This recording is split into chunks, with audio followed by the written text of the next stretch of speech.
subscribe, like, share iyo comment. الله درتي وقارسي أصحاب هذا رسولك عليه الصلاة والسلام ولدر دارمي علي بن عمر يا وحكيري يا علي كن في الدنيا كأنك غريب الدنيا واحد وقها قفك سعودة وكدك دكسن وديارسن أو عابر السبيل أما بقف جد قويني أو كله وحلي رمانتي وحكدن بي علي مو هين هدو هبين واجو بريو مت صباح سجا هدي أو صباح جارنا مت هبين كسجا مركا ولا نلش الدنيا ده هم علينا مت كسي أدوار دونتو وحابل لقيا بماشي وقوم عيد مركي جو جارت بينا وقت قاعدو كبتا ku ekaa waan aragnaa dad badan oo adduunyada is siiyay waxaan u qabtaa nabigu inuu ogaa xaaladda maanta aan ku jirno inay imaanayso 2 sano oo naga dhiman 3 sano oo naga dhiman wixii aan qaban lahayn ayaan diyaarsanaa marka walaal adduunyada ha is siinin ma qad aragtay dhalinyaro ah oo adduunyada laga kaxeeyay waba dhalinyaro maxaa loo kaxeeyay walaal ma lahan geeridu dhalinyaro iyo wanaag iyo weynba laakiinse waxay leedahay waqti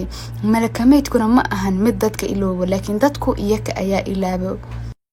رسولك عليه الصلاة والسلام وحويري شن كدكتون وشن كهر لنيرنمضاد انتادن تقوبين عافيمات كاد انتادن حنوسنين إيا مال كاد انتو سن كادمانين نولش هذا انتادن دمانين إيا في وقت قادة شقادة كهر هذا بولالك يا مسلم كهو انتاد قادة تلاد نبيغا واحد نقطع متكو رقما نبيغا عليه الصلاة والسلام يا وحلقة وريي إنو ردد كمان انت خيامه إيقو دوي واكوا سلقيقا بدن جري أدبو حنسكو دينا إنان بدنا سلقا إيا التصبيح ده محايا للبا waxay ka xijaabayaan arimo aad iyo aad fara badan nabiga kaleey salaatu wasalaam ayaa waxa laga wariyay inuu yiri